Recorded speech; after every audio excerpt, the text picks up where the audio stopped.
Graph the quadratic function, label the vertex and axis of symmetry. So once again, this is given to us in standard form. A equals 2, B equals -8, and C is 0. We'll start by finding that axis of symmetry. X equals -b over 2a. So that means that x equals 2 is our axis of symmetry. So it won't always be x equals 2, but these last two examples it was.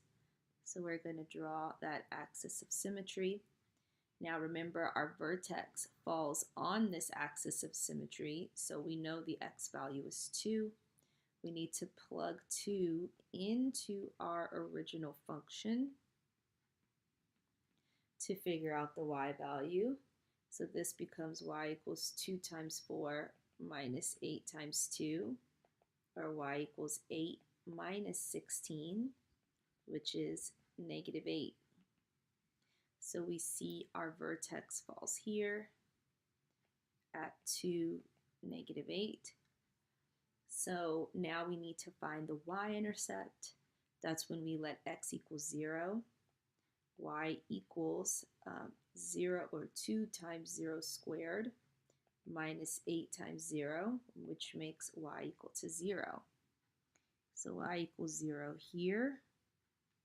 Now we can reflect that across the axis of symmetry.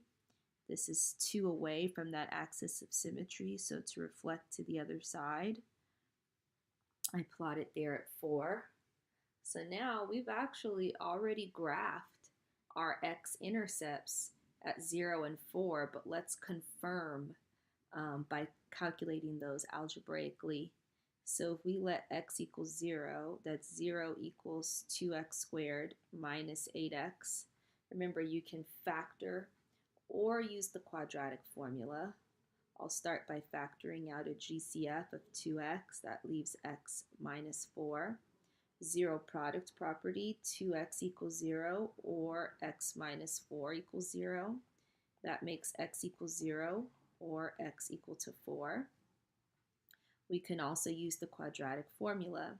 X equals -b plus or minus the square root of b squared minus 4ac all over 2a. So that makes x equals 8 plus or minus the square root of 64 over 4. So x equals 8 plus or minus 8 over 4. That splits into two answers. That's 8 plus 8 over 4, which is 4, or 8 minus 8 over 4, which is 0. So notice we got the same two x-intercepts either way. And remember, since our discriminant was positive, that is why we have two solutions. Now, since we've already plotted those up here, we don't need to plot them again.